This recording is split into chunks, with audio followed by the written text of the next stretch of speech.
So you would get stuff like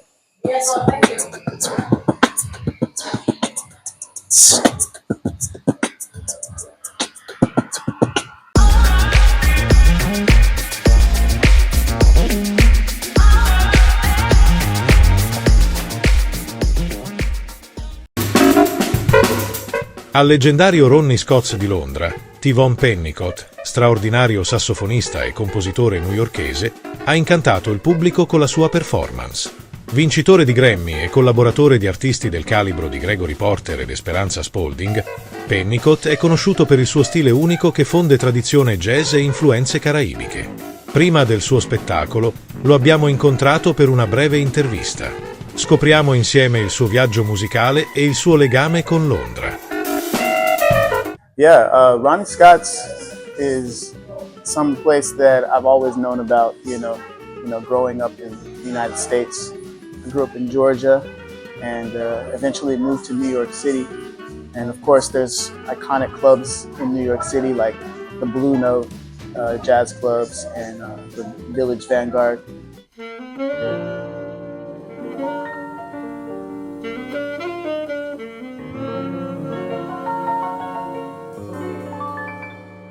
While living there, you think about places around the world that, first of all, I aspire to play in the Village Vanguard and Blue Note, and I've gotten to do so. But when you start thinking about other places in like the UK with iconic jazz venues, Ronnie Scott's is on that list because the legends have played there.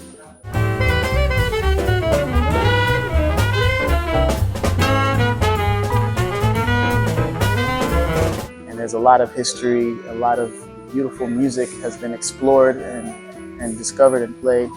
So this is actually a pretty valuable moment, significant moment in my career. Yeah, in London, when I've been fortunate enough to play with Gregory Porter, a great vocalist, and I've seen, bits and pieces of London. He's a pretty big artist. So while playing with him, I was exposed to more of the high-end, more, I guess we would say, posh areas like Kensington area, and playing at the venues like Royal Albert Hall and places like that.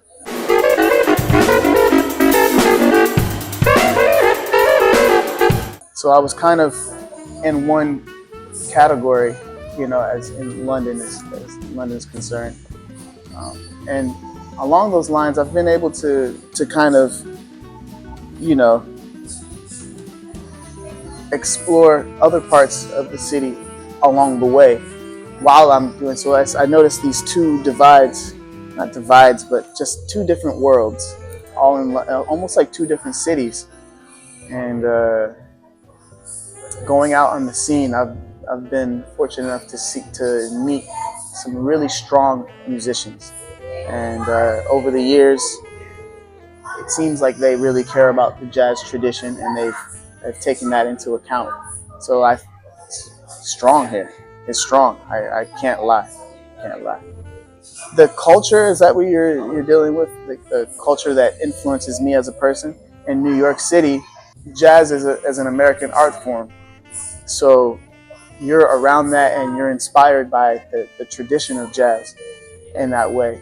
I would say here in London, there's a lot of respect for the American art form jazz, but they're coming at it at a different angle because of the different type of melting pot that's here. They have people, other British territories that have moved into this area, like a lot of African countries, and also even the Caribbean influences that have come through, and the Arabic crews, the Arabic scene. So this melting pot is a little bit, has a different flavor with the music when you're expressing the music, and I notice it. It's hard to explain. It's hard to kind of describe, but it's definitely there, and I notice it different, and I like it. When I come to London, I was actually considering moving here at one point, maybe 2 years ago. And the reason of that is because I have a Jamaican heritage. My parents grew up in Jamaica and moved to the States in the 70s. And while I was there, while growing up there, I had a household of Jamaica, and then the outside was an American culture. So we're dancing, I'm hearing all the influences of, a joyful Jamaican culture with the food and just the excitement of what's going on in Jamaica. It's just a certain feel. It's just a certain energy. So we take that, and there's a lot of Jamaicans that live in London, and not only Jamaicans, but like I said before, not only Jamaicans, but like I said before, Africans, people from the Middle East, and also other Caribbean islands that are all there. And whenever I came here, like I mentioned before, they had the two ends of it. They had the really posh, official parts with like your Jamie Cullums and your Jules Holland ends of things in the Royal Albert Hall, and your Van Morrison. So in London, there's like the two ends that I'm talking about. There's artists like Jules Holland, Jamie Cullum, and like a Van Morrison, all performing on these TV shows, morning shows, TV shows, and performing in big concert venues like the Royal Albert Hall, and all in a specific area of London, Kensington area, Kensington High. I remember standing in the Royal Garden Hotel. There's a certain energy in that frame in London, which is kind of, I would see, the posh end. And I enjoyed that. I learned a lot. Met a lot of great people, great artists, people in fashion, and it's really artistic. But on the other hand, I was able to go to the southeast London, in areas like Peckham, where they have some of the people that I relate to with my Jamaican heritage. And it was then that I discovered, I was like, wow, there's some really potent music happening, really creative, potent artistry happening here. I discovered people like Shabaka Hutchinson and Dion Cross and Sharice. I forgot her last name, but I really love her singing. And Nubaya, the saxophonist. These artists are coming from this culture. It's like a African diaspora, an Afro-Caribbean feel. And there's some venues. I even went to one while I was here on this trip last night. It's this event called Steam Down, and it's in Peckham, and just a beautiful energy of Afrocentric house, soulful groove music, which is different from what I would get in the States. It's a unique experience that I would get in the States. In the States, the rhythms are more with a backbeat, so you would get stuff like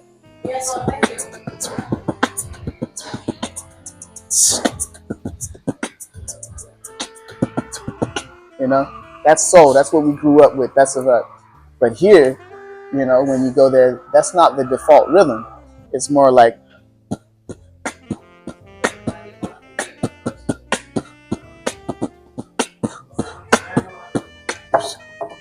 it started to get into those types of rhythm, which is coming from the land. It's all African, but the foundation is all African, but it's something that I relate to the most, which was very tempting for me to consider moving here, even from living in New York City, And so the scene here in London, especially with the diversity of the original, that side of things of, very posh area, very clean cut, all the way to the